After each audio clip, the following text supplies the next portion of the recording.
कामयाबी बस 6 मीटर दूर सुरंग के बाहर सुरक्षा कड़ी, जल्द मिल सकती है अच्छी खबर।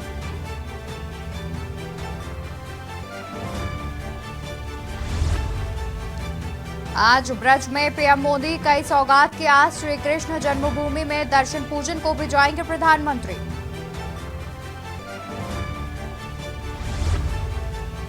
राजस्थान में प्रियंका ने फिर उठाया किसानों और महिला पहलवानों का मुद्दा, बताया आखिर पीएम क्यों नहीं गए मणिपुर।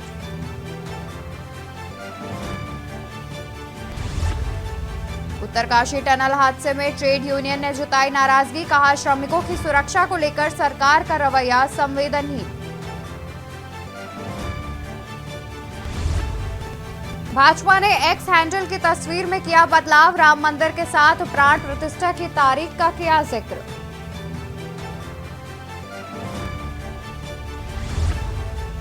सीबीआई ने साइबर अपराध मॉड्यूल का किया भंडाफोड़, 24 जगह छापेमारी, 2.2 करोड़ जब्त, विदेशी नागरिकों को बना रहे थे निशाना। आप देख रहे हैं के न्यूज़, खबरों का सारथी।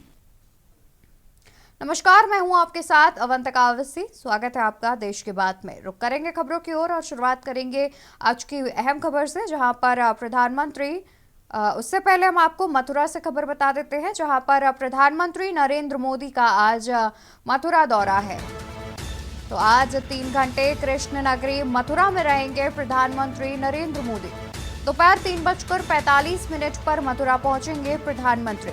4 बजे श्री कृष्ण जन्मस्थान मंदिर में पूजन अर्चन करते देखे जाएंगे। वहीं शाम करीब 4:30 बजे ब्रज राज उत्सव में शिरकत करेंगे प्रधानमंत्री नरेंद्र मोदी। मीराबाई जयंती पर आयोजित कार्यक्रम को भी देखेंगे प्रधानमंत्री। शाम 7:45 पर मथुरा से दिल्ली के लिए रवाना हो जाएंगे प्रधानमंत्री नरेंद्र मोदी। प्रधानमंत्री के अलावा राज्यपाल आनंदीबेन पटेल और मुख्यमंत्री योगी आदित्यनाथ भी मौजूद रहेंगे। तो प्रधानमंत्री नरेंद्र मोदी का मथुरा दौरा है आज करीब 3 घंटे तक कृष्ण नगरी मथुरा में रहेंगे प्रधानमंत्री नरेंद्र मोदी। दोपहर 3:45 के करीब मथुरा पहुंच जाएंगे प्रधानमंत्री, जहां पर तमाम विकास परियोजनाओं की सौगात देते भी नजर आ सकते हैं। वहीं करीब शाम 4 बजे श्री कृष्ण जन्मभूमि के दर्शन पूजन करते नजर आएंगे। वहीं 4:30 बजे के आसपास ब्रज रज उत्सव कार्यक्रम में शिरकत करेंगे। मीराबाई की जयंती पर आयोजित कार्यक्रम को भी देखेंगे प्रधानमंत्री। वहीं वापस से रात के वही 7:45 पर प्रधानमंत्री वापस दिल्ली के लिए रवाना हो जाएंगे। प्रधानमंत्री के अलावा राज्यपाल आनंदीबेन पटेल, मुख्यमंत्री योगी आदित्यनाथ भी मथुरा में मौजूद रहेंगे। इस खबर पर तमाम जानकारी के लिए मथुरा से हमारे साथ संवाददाता अभिनय उपाध्याय जुड़े हुए हैं। अभिनय, देखा जाए तो आज प्रधानमंत्री का दौरा है, उनके साथ राज्यपाल और मुख्यमंत्री भी मौजूद रहेंगे, और क्या क्या तमाम तैयारियां कर ली गई हैं प्रशासन के द्वारा, सुरक्षा के क्या इंतजाम कर लिए गए हैं? जी बिल्कुल, मैं आपको बता दूं, क्योंकि देश के प्रधानमंत्री का कान्हा की नगरी मथुरा में आगमन है, तो प्रशासन पूरी तरीके से अलर्ट दिखाई दे रहा है। क्योंकि आज जो है जो सांसद हेमा मालिनी थी, उन्होंने मीराबाई की जयंती पर एक ब्रज रथ उत्सव में आज 525वां जन्मोत्सव उनका मनाया जाएगा, जिसमें शिरकत करने के लिए देश के प्रधानमंत्री खुद नरेंद्र मोदी और उत्तर प्रदेश के मुख्यमंत्री योगी आदित्यनाथ और राज्यपाल आनंदीबेन पटेल भी मौजूद रहेंगी। लगभग 4:30 बजे करीब प्रधानमंत्री नरेंद्र मोदी मथुरा पहुंचेंगे, और जहां कान्हा की नगरी पहुंचकर सबसे पहले श्री के जन्मभूमि जाएंगे, जहां पे दर्शन पूजा अर्चना करेंगे, और उसके बाद में जो कार्यक्रम स्थल ब्रज उत्सव का रेलवे ग्राउंड में जो बनाया गया है वहां पहुंचेंगे। इसको लेकर जो प्रशासन है वो पूरी तरीके से अलर्ट है, क्योंकि प्रधानमंत्री के आगमन से पहले जो मुख्यमंत्री योगी आदित्यनाथ है, उन्होंने पहले निरीक्षण किया था कार्यक्रम स्थल का, और उन्होंने जिस जिस मंदिर में वो जाएंगे वहां का भी निरीक्षण किया था, सुरक्षा व्यवस्था का जायजा लिया था।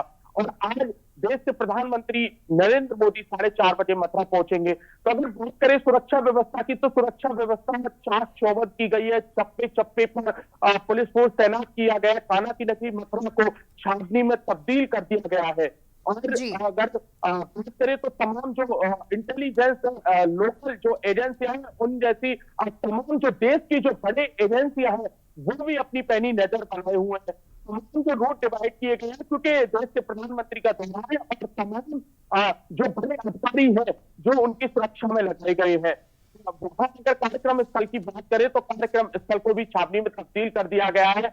पुलिस की जो तीसरी नजर होती है, असामाजिक तत्वों पर भी ड्रोन कैमरे से भी नजर रखी जाएगी, और जो तिराहे और चौराहे वहां पर भी ड्रोन से नजर रखी जाएगी। तमाम जो पुलिस फोर्स है वो उनकी सुरक्षा में लगाया गया है, क्योंकि प्रधानमंत्री आ रहे हैं, उनकी सुरक्षा में कोई चूक ना हो सके।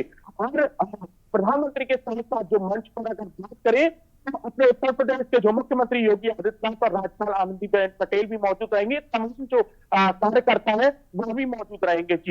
जी बिल्कुल, देखा जाए तो तमाम लोग मौजूद रहेंगे, और जैसा कि आपने भी बताया कि सुरक्षा के जो है तमाम इंतजाम कर लिए गए हैं, और मथुरा को जहां जहां पर प्रधानमंत्री जिस कार्यक्रम में शिरकत करेंगे वहां पर जाहिर तौर पर काफी कड़ी सुरक्षा रखी जाएगी, तमाम एजेंसियां भी निगरानी रखेंगी। साथ ही अब इन्हें ये भी अनुमान लगाया जा रहा है कि प्रधानमंत्री कई परियोजनाओं की सौगात भी दे सकते हैं मथुरा वासियों को, तो इस बारे में क्या जानकारी है? जी बिल्कुल, मैं आपको बता दूं, क्योंकि 2024 का चुनाव जो है, लोकसभा चुनाव नजदीक है, और जिसके चलते अगर बात करें प्रधानमंत्री का, मथुरा की अगर बात करें तो मथुरा में चुनाव से पहले ये पहला दौरा है।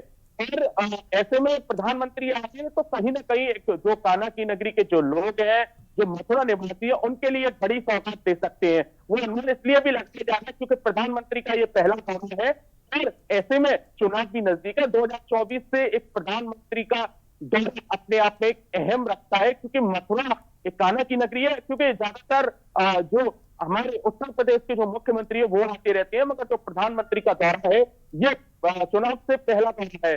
तो ऐसे में अंदाजा ये लगाया जा रहा है कि एक बड़ी सौगात प्रधानमंत्री मथुरा को देके जा सकते हैं।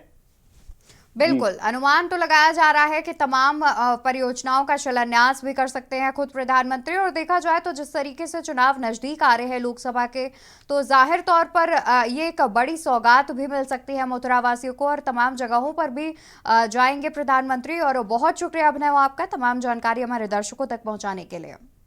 तो आपको बता दें कि आज प्रधानमंत्री नरेंद्र मोदी अपने मथुरा दौरे पर हैं, जहां पर उनके साथ राज्यपाल आनंदीबेन पटेल और मुख्यमंत्री योगी आदित्यनाथ भी मौजूद रहेंगे। और अनुमान लगाया जा रहा है कि प्रधानमंत्री कई परियोजनाओं का लोकार्पण और शिलान्यास भी करते नजर आ सकते हैं। खबरों में आगे बढ़ेंगे उससे पहले यहाँ रुकेंगे एक छोटे से ब्रेक के लिए। आप देख रहे हैं के न्यूज, खबरों का सारथी। ब्रेक से वापस आ चुके हैं, रुक कर लेते हैं खबरों की ओर। और इसी बीच एक खबर सामने आ रही है, जहां पर राजस्थान दौरे पर रहेंगे प्रधानमंत्री नरेंद्र मोदी। प्रधानमंत्री रहेंगे राजस्थान दौरे पर। राजस्थान के देवगढ़ में जाएंगे प्रधानमंत्री नरेंद्र मोदी। चुनावी जनसभा को संबोधित करते नजर आएंगे प्रधानमंत्री। राजसमंद जिले के देवगढ़ के करनी माता ग्राउंड में होगी जनसभा। राजस्थान के देवगढ़ जाएंगे प्रधानमंत्री नरेंद्र मोदी। बता दें कि प्रधानमंत्री नरेंद्र मोदी राजस्थान दौरे पर रहेंगे, जहां चुनावी जनसभा को संबोधित करते नजर आ सकते हैं प्रधानमंत्री। राजसमंद जिले के देवगढ़ के करनी माता मंदिर ग्राउंड में करेंगे जनसभा। पीएम की जनसभा को लेकर प्रशासन अलर्ट मोड पर। प्रधानमंत्री नरेंद्र मोदी का राजस्थान दौरा आज। प्रधानमंत्री नरेंद्र मोदी आज अपने राजस्थान दौरे पर रहेंगे। चुनावी जनसभा को संबोधित करेंगे प्रधानमंत्री। राजसमंद जिले के देवगढ़ के करनी माता ग्राउंड में करेंगे जनसभा। राजस्थान के देवगढ़ जाएंगे प्रधानमंत्री नरेंद्र मोदी। चुनावी जनसभा को संबोधित करेंगे प्रधानमंत्री।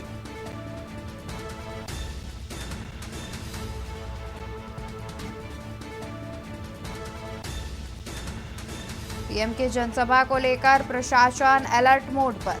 बता दें कि देखा जाए तो अब से कुछ ही दिनों बाद राजस्थान में चुनाव होने हैं। जिसको लेकर के सभी पार्टियां अपनी कमर कस कर तैयारियों में जुटी हुई है। इसी कड़ी में बीजेपी की ओर से प्रधानमंत्री नरेंद्र मोदी भी राजस्थान पहुंचेंगे और चुनाव प्रचार करते नजर आएंगे। बीजेपी के पक्ष में वोट मांगते नजर आएंगे प्रधानमंत्री नरेंद्र मोदी। एक जनसभा को संबोधित करेंगे प्रधानमंत्री। राजस्थान के देवगढ़ जाएंगे प्रधानमंत्री नरेंद्र मोदी। एक जनसभा को संबोधित करेंगे प्रधानमंत्री।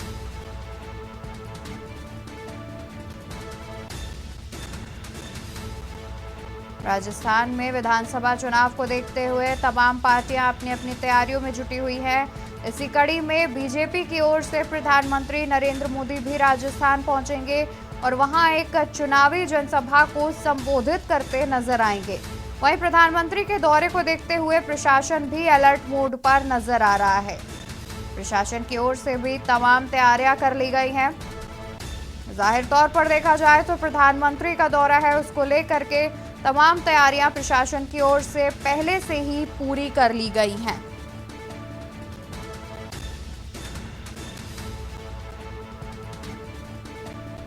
तो प्रधानमंत्री नरेंद्र मोदी का राजस्थान दौरा है, जहां पर वो एक चुनावी जनसभा को संबोधित करते नजर आएंगे।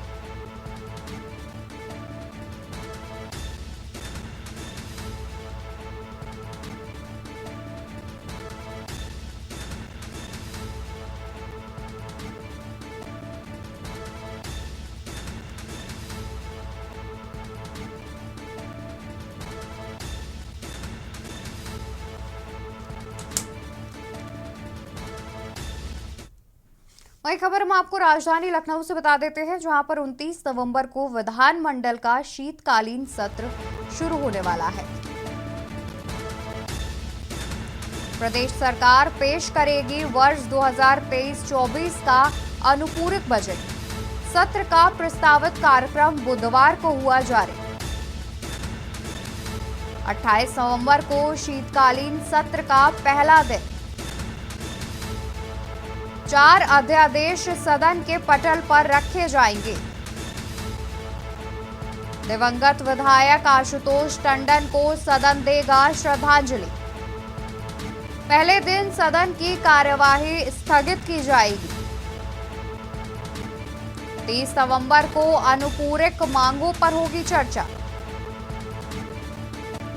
खबर राजधानी लखनऊ से, जहां पर 29 नवंबर को विधानमंडल का शीतकालीन सत्र की शुरुआत की जाएगी। प्रदेश सरकार पेश करेगी वर्ष 2023-24 का अनुपूरक बजट।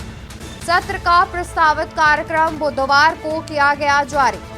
28 नवंबर को शीतकालीन सत्र का पहला दिन होगा। 4 अध्यादेश सदन के पटल पर रखे जाएंगे। दिवंगत विधायक आशुतोष टंडन को सदन देगा श्रद्धांजलि। इसी खबर पर तमाम जानकारी के लिए हमारे साथ संवाददाता पवन तिवारी लखनऊ से जुड़े हुए हैं। पवन, देखा जाए तो सदन की जो शीतकालीन सत्र की जो डेट है वो भी सामने आ चुकी है, जहां पर 29 नवंबर को पहला दिन बताया जा रहा है और वहीं 30 नवंबर को अनुपूरक बजट पेश करने की चर्चा सामने आ रही है। इस पर क्या कुछ जानकारी है?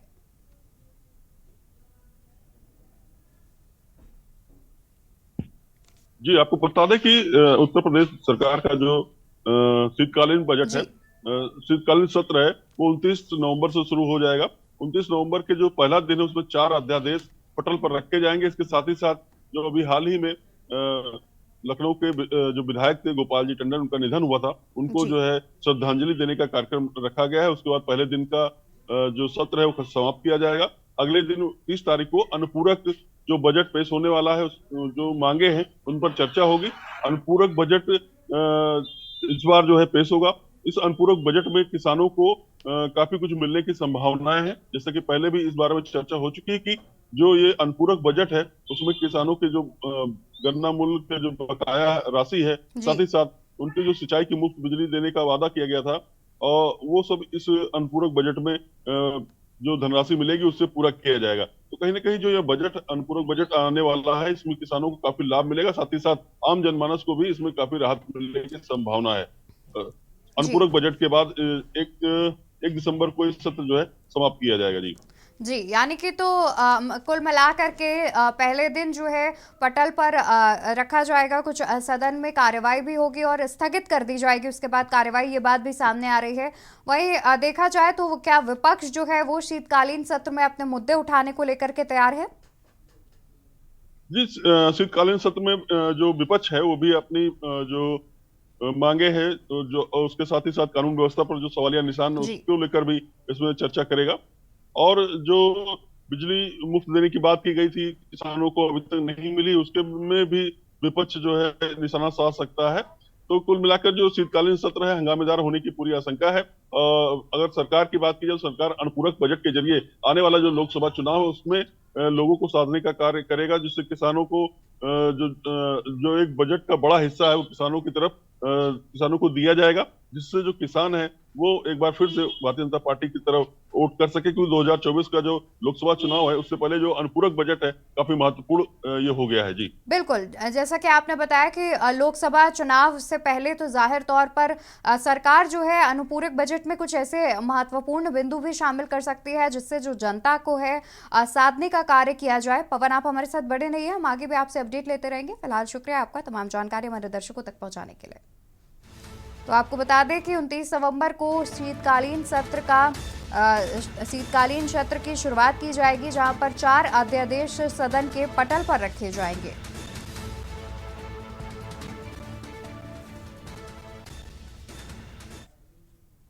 खबरें अभी और भी हैं, उससे पहले यहां रुकेंगे एक छोटे से ब्रेक के लिए। आप देख रहे हैं के न्यूज, खबरों का सारथी। ब्रेक से वापस आ चुके हैं, रुक कर लेते हैं खबरों की ओर। खबर आपको दिल्ली से बता देते हैं, जहां पर सहाड़ा विधानसभा में रोड शो करेंगे केंद्रीय रक्षा मंत्री। खबर राजधानी दिल्ली से, जहां पर सहाड़ा विधानसभा में रोड शो करेंगे केंद्रीय रक्षा मंत्री राजनाथ सिंह। भाजपा उम्मीदवार के समर्थन में करेंगे रोड शो। उम्मीदवार लादू लाल रोड शो रायपुर से वाहन रैली के साथ होगा शुरू।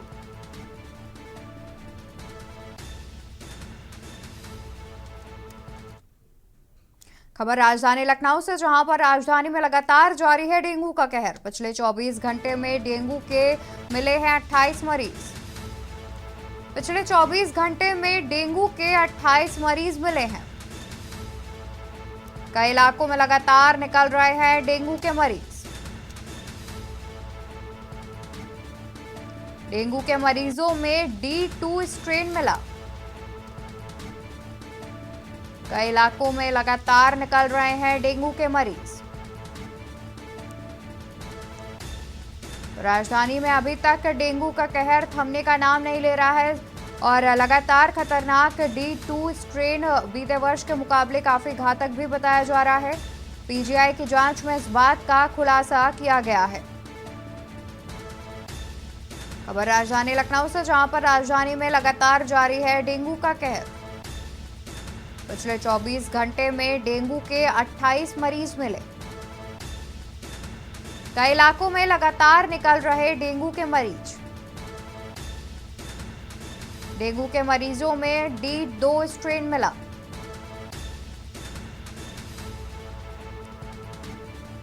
तो इसी खबर पर तमाम जानकारी के लिए हमारे साथ लखनऊ से संवाददाता पवन तिवारी जुड़े हुए हैं। पवन, देखा जाए तो लगातार राजधानी में जो डेंगू का कहर है वो अभी भी थमता हुआ दिखाई नहीं दे रहा है। जी, अगर बात की जाए राजधानी लखनऊ की तो रोज जो है 25 से 30 मरीज यहाँ पर लगातार निकल रहे हैं। पिछले 24 घंटों की बात की जाए तो 28 मरीज यहाँ पर निकलकर सामने आए हैं। तो सरकार जिस तरह लगातार दावा कर रही थी कि डेंगू पर पूरी तरह काबू पा लिया जाएगा, लेकिन अभी तक वो जो उनका जो अभियान है, जो कीटनाशक छिड़काव हर जगह वो कर रहे हैं, वो कहीं धरातल पर नजर नहीं आ रहा है। बात की जाए तो लखनऊ नगर निगम का जो सरोजिनी नगर क्षेत्र है, यहाँ पर कीटनाशकों का छिड़काव बिल्कुल ना के बराबर हुआ है। कई लोगों से हमने बात की तो उन्होंने बताया कि अभी तक एक बार भी यहाँ पर कीटनाशकों का छिड़काव नहीं हुआ है। और इधर जो बंथरा क्षेत्र है, यहाँ पर कई लोगों की जो है डेंगू से मौत भी हो चुकी है। तो जिस तरह ये डेंगू खतरनाक स्थिति में है और अभी इस पर काबू नहीं पाया जा सका है, लगातार मरीजों की संख्या में वृद्धि हो रही है। तो उसको देखते हुए जो सरकार का दावा था कि इस बार डेंगू से पिछली बार की अगर तुलना में देखा जाए तो इस बार डेंगू अभी उतनी खतरनाक स्थिति में नहीं पहुंचा है। पिछली बार तो काफी मौत हुई थी उनका आंकड़ा काफी बढ़ा था। इस बार जो है आंकड़े में कुछ कमी है, लेकिन जो डेंगू के मरीज हैं वो लगातार निकलकर सामने आ रहे हैं। और जो प्रशासन की व्यवस्था, जो उन्होंने कहा था कि हर जगह साफ सफाई की जाएगी और उसके अलावा कीटनाशकों का छिड़काव किया जाएगा, तो वो अभी धरातल पर नहीं नजर आ रहा, जिससे जो लोग हैं उनमें नाराजगी भी है। क्योंकि जिस तरह से डेंगू के मरीज लगातार बढ़ रहे हैं और जो लोग हैं, जो इसके जिम्मेदार लोग हैं, वो केवल कागजी खाना पूर्ति में लगे हुए हैं। बात की जाए सरकारी हॉस्पिटलों की, तो पिछले कुछ दिनों में हॉस्पिटल भी फुल थे। जो हॉस्पिटल बलरामपुर सिविल हॉस्पिटल था, वहां पर मरीजों को भर्ती करने के लिए बेड भी नहीं थे। फिलहाल इस समय तो स्थिति कुछ सहज है और बेड पर्याप्त सुविधा में यहाँ पर उपलब्ध है, लेकिन जो मरीज हैं उनकी संख्या में लगातार इजाफा हो रहा है। अभी ठंडक जो है, ठंडक शुरू होने वाली है, शुरू हो गई है, लेकिन फिर भी जो डेंगू के मरीज है उसमें कमी नहीं आ रही है।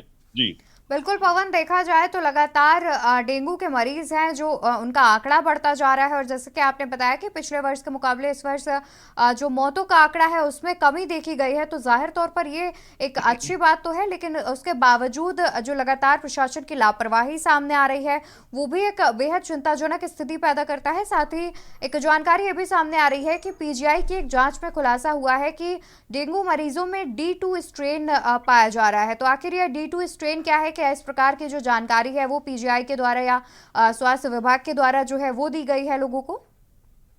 जी, D2 जो स्ट्रेन है ये डेंगू का ही एक खतरनाक रूप है, लेकिन ये जो D2 स्ट्रेन है, इस बार का जो D2 स्ट्रेन अभी पाया गया है वो कम घातक है पिछली बार की तुलना में। इसलिए जो मौत की, जो पिछली बार जितनी मौतें हुई थी उस हिसाब से इस बार मौत की संख्याओं में कमी है। लेकिन ये D2 स्ट्रेन है जो पिछली बार था काफी घातक था, इस बार जो है लेकिन ये अभी उतना घातक रूप में नहीं है, निकलकर सामने आया है, जिससे जो मरीज है वो जल्दी जो है ठीक हो जा रहे हैं, जिससे कि मरीजों की कम संख्या में मौत हुई है। तो ये एक राहत भरी बात है लोगों के लिए कि जो D2 स्ट्रेन है पिछली बार की तरह उतना घातक नहीं है। लेकिन जो जिस तरह से मरीजों की संख्या में लगातार वृद्धि हुई है, डेंगू के मामलों में लगातार वृद्धि हुई है, और जिस तरह ये पीजीआई में D2 स्ट्रेन निकलकर सामने आया है, वो कहीं ना कहीं एक बार फिर लोगों के मन में खौफ पैदा कर रहा है कि जो जिस तरह पिछली बार डेंगू से कई लोगों की मृत्यु हुई थी, तो इस बार जो है इस बार भी वो हो सकता है कि आगे चलकर और खतरनाक साबित हो। फिलहाल अभी तक जो D2 ये स्ट्रेन पाया गया है वो पिछली बार की तुलना में कम घातक है। ये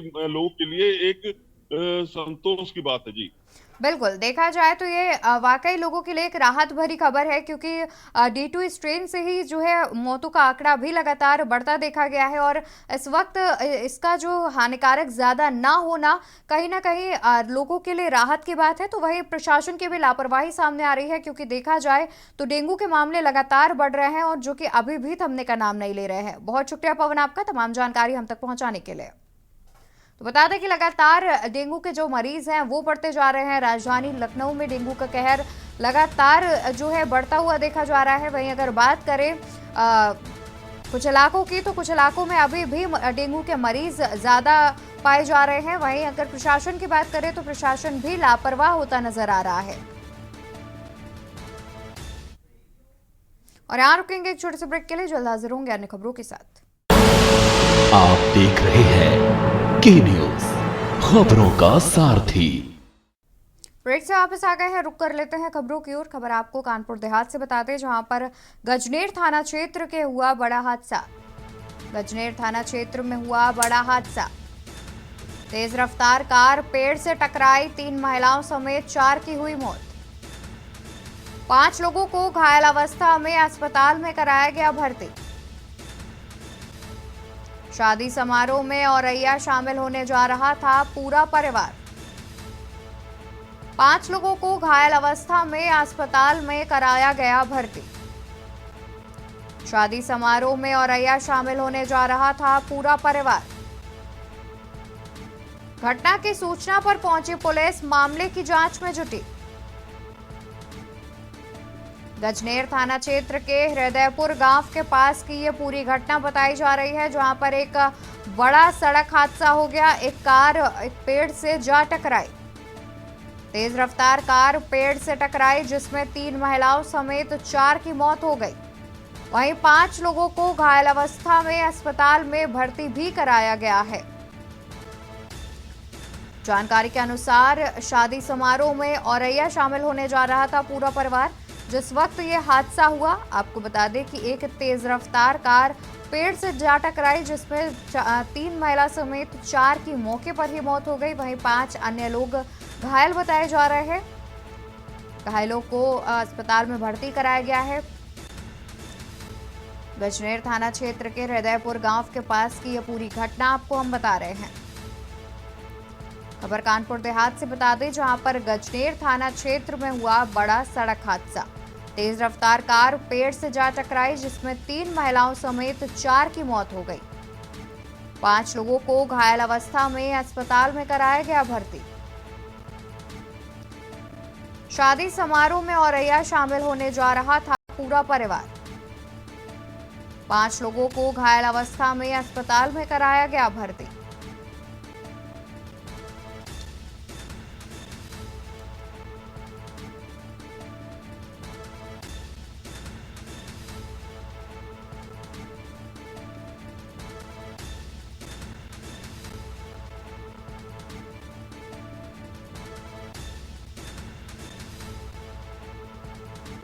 खबर हम आपको कानपुर देहात से बता रहे हैं, जहां पर एक तेज रफ्तार कार पेड़ से जा टकराई, जिसमें 3 महिलाओं समेत 4 की मौत हो गई। वहीं 5 अन्य लोग घायल बताए जा रहे हैं।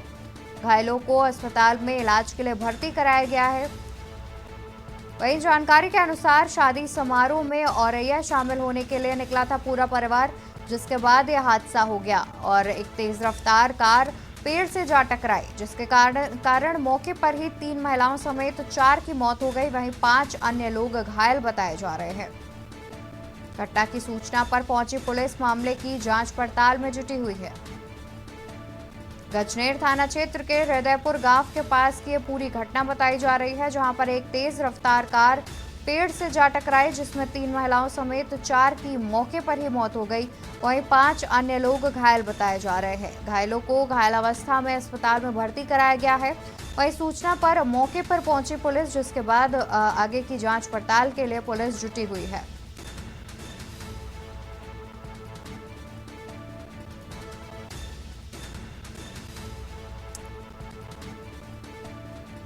बता दें कि शादी समारोह में शामिल होने के लिए औरैया जा रहा था पूरा परिवार।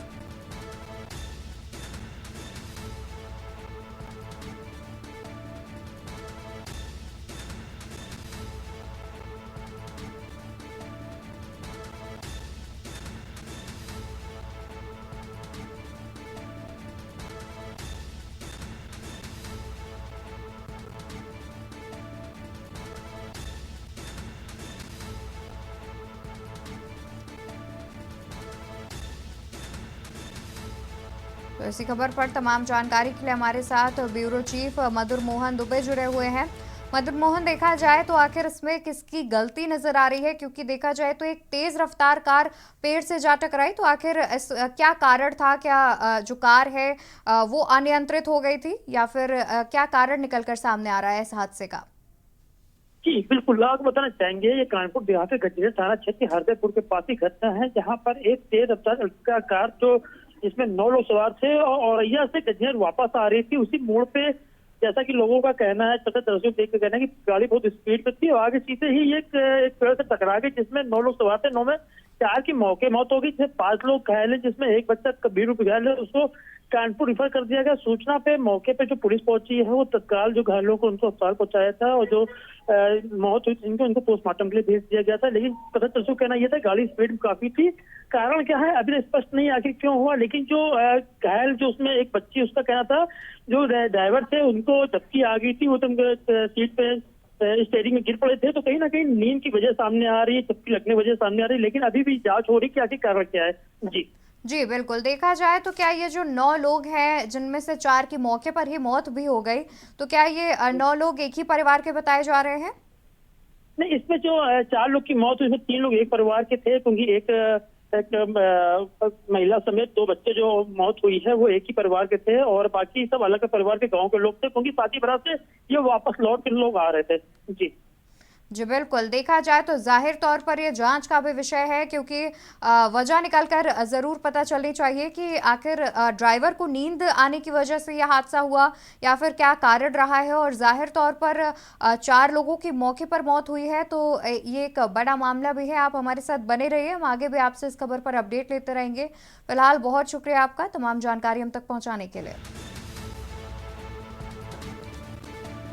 तो आपको बता दें कि एक तेज रफ्तार आज कार पेड़ देर से टकरा गई, आज जिसमें देर 4 लोगों रात्रि की मौके पर मौत हो गई। अजमेर क्षेत्र अंतर्गत पामा चौकी में हृदयपुर गांव के पास एक एर्टिगा गाड़ी पेड़ से टकराकर एक्सीडेंट होने की सूचना मिली थी। तुरंत हम सभी लोग पुलिस और फोर्स मौके पर पहुंचे और फोर्स पहुंचकर वहां से जो घायल थे और जो मृत्यु की अवस्था में थे उनको मतलब हॉस्पिटल पहुंचाया गया। हॉस्पिटल पहुंचने के बाद 4 लोग जय सिंह और उनकी सगी बहन प्रिया सेंगर जी, उनकी भतीजी प्रिया बच्ची और एक गांव के ही रन्नो देवी महिला, ये 4 लोग मृत्यु घोषित किए गए हैं। तो वहीं खबर बता देते हैं कानपुर से, जहां पर चकेरी थाना क्षेत्र में कबाड़ में लगी भीषण आग लगने से क्षेत्र में मचा हड़कंप। सूचना पर मौके पर पहुंची पुलिस और फायर ब्रिगेड की गाड़ियां। तो आग लगने से क्षेत्र में मचा हड़कंप। सूचना पर मौके पर पहुंची पुलिस और फायर ब्रिगेड की गाड़ियां। कड़ी मशक्कत के बाद फायर कर्मचारियों ने आग पर पाया काबू। खबर कानपुर से, जहां चकेरी थाना क्षेत्र में कबाड़ में लगी भीषण आग लगने से क्षेत्र में मचा हड़कंप। सूचना पर मौके पर पहुंची पुलिस और फायर ब्रिगेड की गाड़ियां। कड़ी मशक्कत के बाद फायर कर्मचारियों ने आग पर पाया काबू। खबर कानपुर से, जहां चकेरी थाना क्षेत्र में कबाड़ में लगी भीषण आग लगने से क्षेत्र में मचा हड़कंप। सूचना पर मौके पर पहुंची पुलिस और फायर ब्रिगेड की गाड़ियां। तो इसी खबर पर तमाम जानकारी के लिए हमारे साथ ब्यूरो चीफ मधुर मोहन दुबे जुड़े हुए हैं। मधुर मोहन, देखा जाए तो आखिर क्या वजह निकलकर सामने आ रही है जिस वजह से कबाड़ में इतनी भीषण आग लग गई?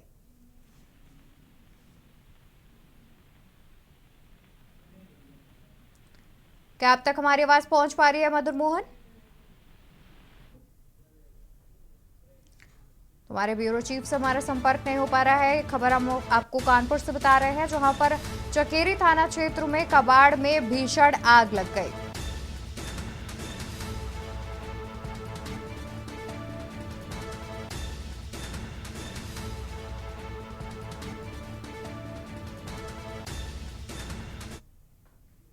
और यहाँ रुकेंगे एक छोटे से ब्रेक के लिए, जल्द हाजिर होंगे। आप देख रहे हैं के न्यूज़ खबरों का।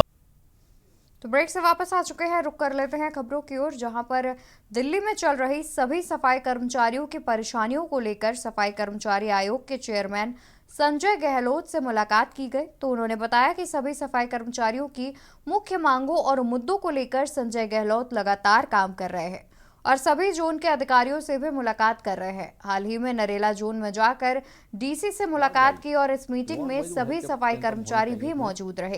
इस महत्वपूर्ण मीटिंग में सभी सफाई कर्मचारियों की परेशानियों को खत्म करने के मुद्दे पर बात की गई, जिस पर डीसी ने कहा कि जल्द ही सभी सफाई कर्मचारियों की समस्याओं को खत्म करने के लिए उनके समाधान के लिए काम किया जाएगा। साथ ही कर्मचारियों की हाजिरी पर शेल्टर होम न होने की वजह से उन लोगों को बहुत परेशानियों का सामना करना पड़ रहा है, जिसके चलते ना तो उन्हें बैठने की व्यवस्था है और ना ही खाना खाने की और ना ही वॉशरूम जाने की। सफाई सैनिकों को बहुत ज्यादा परेशानियों का सामना करना पड़ रहा है। बल्कि में हमारे सफाई कर्मचारी हजारों की संख्या में, तो एक ही जगह सबको एकत्रित करना बहुत मुश्किल हो पाता है। इसमें कोशिश की जाएगी कि वार्ड वाइज वो हेल्थ कैंप होने चाहिए उसमें, ताकि सब उन्हें दिखा सके उसमें। और साथ साथ देखिए क्या होता है कि आज हमने चेकअप करा लिया, मान लो किसी को कोई सीवियर डिजीज निकल जाती है, मतलब वहाँ पे बीमारी निकल जाती है बड़ी वाली, तो उसके इलाज का निदान भी डायग्नोसिस होना चाहिए, ऐसी व्यवस्था होनी चाहिए। और इन सबसे अच्छी बात तो क्या है कि दिल्ली सरकार को भी चाहिए, इसमें हमारी जो एमसीडी की सरकार है उनको भी चाहिए। तो वहीं दिल्ली में सड़कों पर यातायात नियमों को ठेंगा दिखाते हुए प्रतिबंधित क्षेत्र में धड़ल्ले से ई रिक्शा चला रहे हैं। दिल्ली में अक्सर सड़क जाम और हादसों का कारण भी बनते हैं ई रिक्शा चालक, पर प्रशासन के द्वारा ई रिक्शा चालकों पर कोई कार्यवाही नहीं की जा रही है। बता दें कि रिंग रोड पर विशेष रूप से बोर्ड लगाकर चेताया गया है कि इस मार्ग पर ई रिक्शा का प्रवेश वर्जित है। बावजूद इसके इन मार्गों पर नियमों को तोड़ते हुए ई रिक्शा चला रहे हैं। सवाल यह है कि प्रशासन द्वारा इन रिक्शा चालकों पर कोई कार्यवाही क्यों नहीं की जा रही है, जो प्रशासन की मंशा पर भी सवाल खड़े करता है।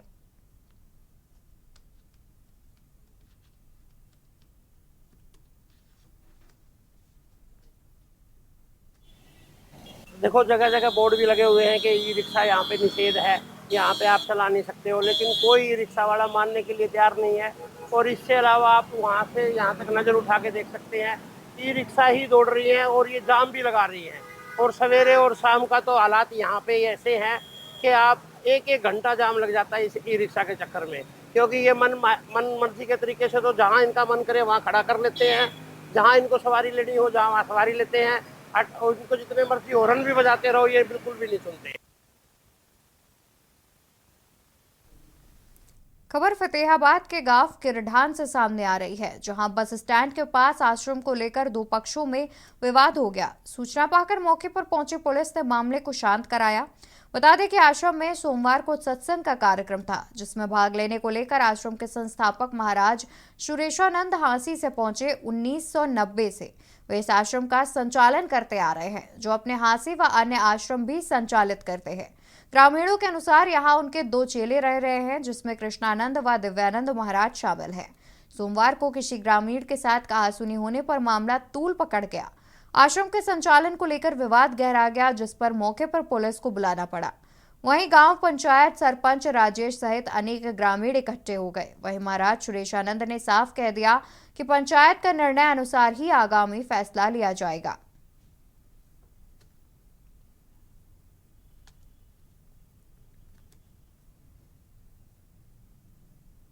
डेरे का रजिस्ट्रेशन लगभग 1986 के आसपास नरेंद्र गोदारा सरपंच से मैं मेंबर था, एक मेंबर पंचायत था।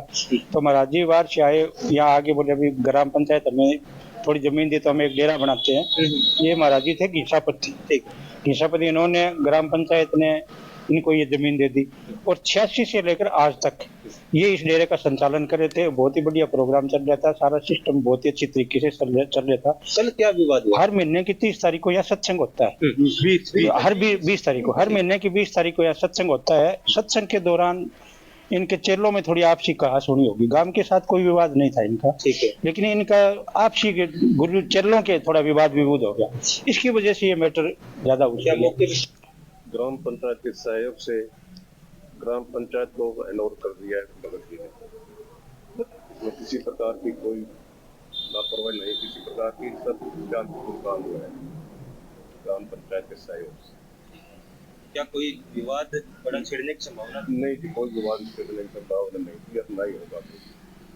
आपका नाम? रामेश्वर ऐसा ही, थाना बटुआ।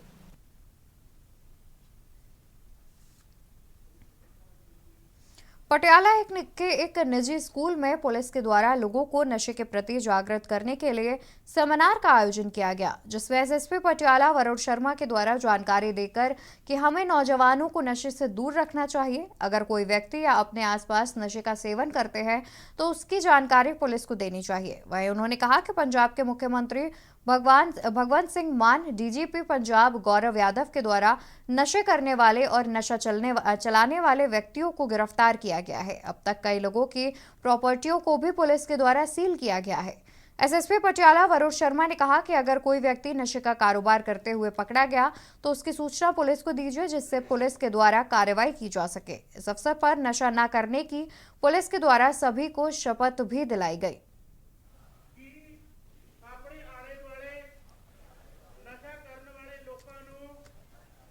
मैं आज भी ਇੱਥੇ ਸਾਰੇ ਯੂਥ ਨੂੰ ਗਾਈਡ ਕਰਕੇ ਹਟਿਆ ਕਿ ਜੇਕਰ ਉਹਨਾਂ ਦਾ ਕੋਈ ਸਾਥੀ ਕਿਸੇ ਪ੍ਰਕਾਰ ਦੇ ਨਸ਼ੇ ਤੇ ਲੱਗਿਆ ਤੇ ਉਹ ਉਹਨੂੰ ਅੱਖੋਂ ਪਰੋਖੇ ਕਰਦੇ, ਇਗਨੋਰ ਕਰਦੇ ਆ ਤੇ ਉਹ ਵੀ ਆਪਣੀ ਮੋਰਲ ਰਿਸਪੌਂਸਿਬਿਲਟੀ ਹੈਗੀ ਕਿ ਉਹਦੇ ਬਾਰੇ ਉਹਦੇ ਪੇਰੈਂਟਸ ਨੂੰ, ਉਹਦੇ ਟੀਚਰਸ ਨੂੰ ਦੱਸਿਆ ਜਾਵੇ।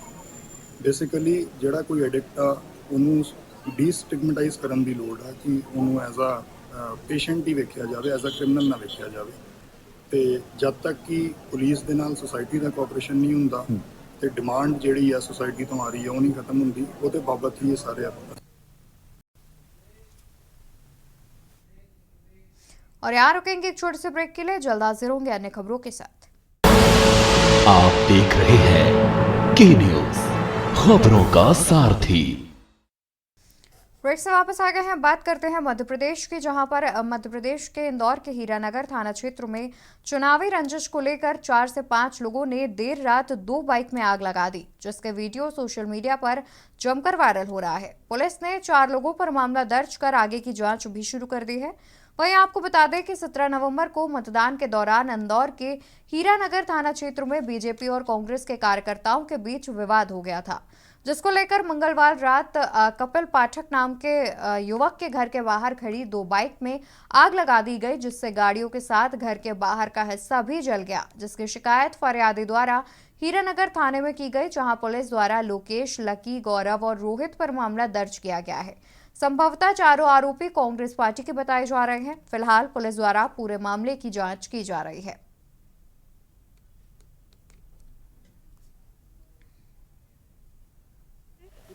थाना हीरानगर क्षेत्र में यह रिपोर्ट हुई है कि विगत रात में मोटरसाइकिल पे आग लगाई गई है और उसकी रिपोर्ट थाना हीरानगर में होने से अपराध कायम किया गया और विवेचना की जा रही है।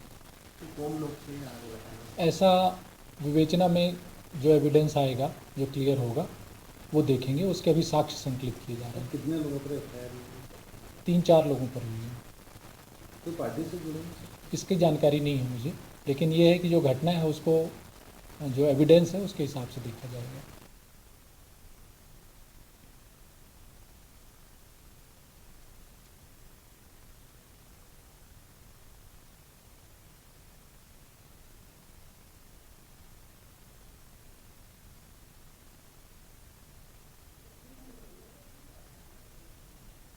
आगे बढ़ते हैं खबरों में, जहां पर मध्य प्रदेश के आदिवासी जिला डिंडोरी में 15 नवंबर को 16 वर्षीय नाबालिग बच्ची से लिफ्ट देने के बहाने चलती कार में दुष्कर्म करने का मामला सामने आया, जिसमें अब तक बजाग पुलिस ने 4 आरोपियों के विरुद्ध दुष्कर्म का मामला दर्ज कर विवेचना शुरू कर दी है।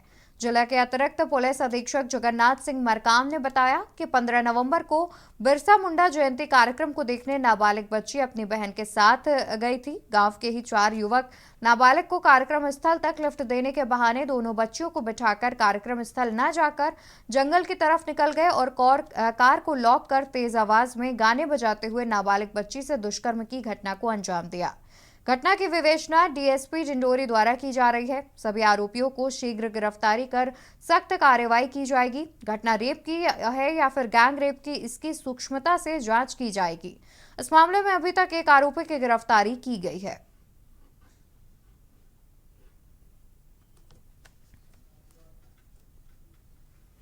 स्पष्ट कर दिया जाए कि उनके साथ गलत कार्य हुआ है।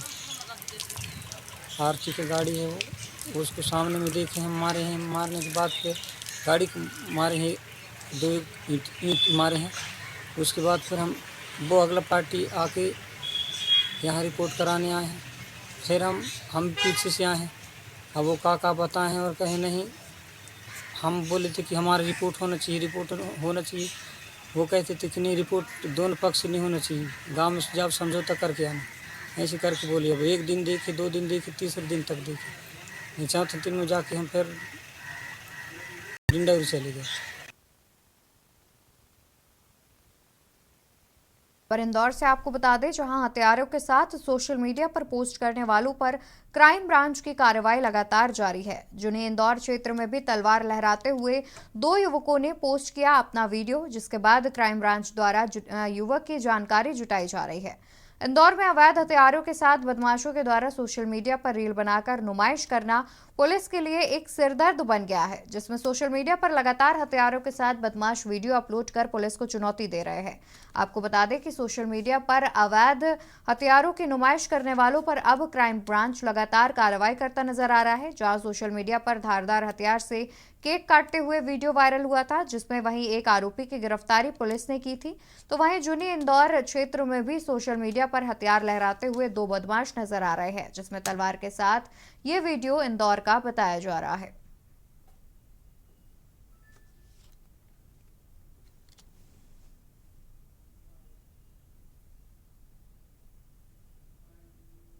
क्राइम ब्रांच के द्वारा थाना बाड़गुंदा को दिया गया, जिसमें कि आर्म्स एक्ट के तहत कार्रवाई की गई है।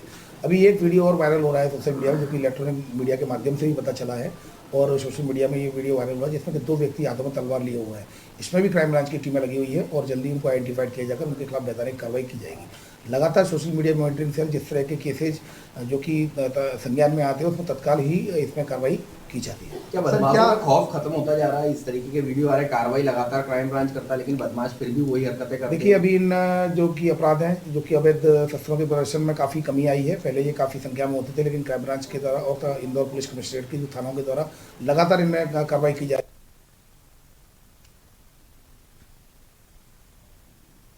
खबर महाराष्ट्र से है, जहां उदगीर शहर रेलवे स्टेशन पर रहने वाले एक युवक की हत्या की घटना सामने आई है। 21 नवंबर के दोपहर 3 बजे 20 नवंबर की रात जब परिवार के सभी लोग सो रहे थे, तब आरोपी रविंद्र भगवान पटोले ने मृतक की चाची के साथ छेड़छाड़ करने की नियत से साड़ी और चादर खींच ली। महिला के शव के ऊपर से उठकर चिल्लाने लगी। अक्षय नागराज कस्बे उम्र 20 वर्ष को आरोपी ने रेलवे प्लेटफॉर्म पर धक्का दे दिया और उसका सिर फर्श पर टकराने से उसकी मौत हो गई। गीता दीपक टाक ने सिटी पुलिस में शिकायत दर्ज कराई है। वहीं आरोपी रविंद्र भगवान पटोले के विरुद्ध मामला दर्ज किया गया है।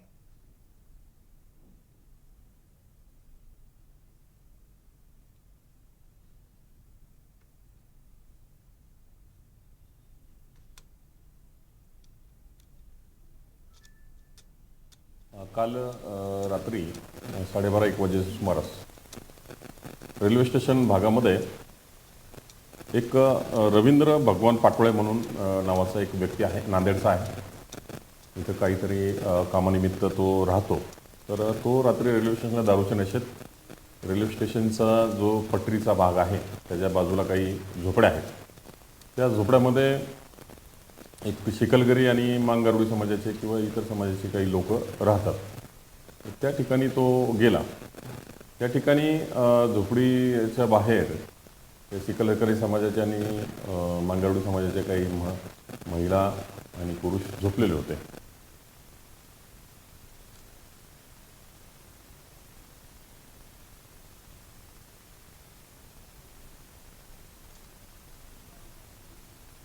देश की बात में फिलहाल के लिए बस इतना ही। ऐसी तमाम जानकारी के लिए आप देखते रहिए के न्यूज़ इंडिया। आप देख रहे हैं के न्यूज़, खबरों का सारथी।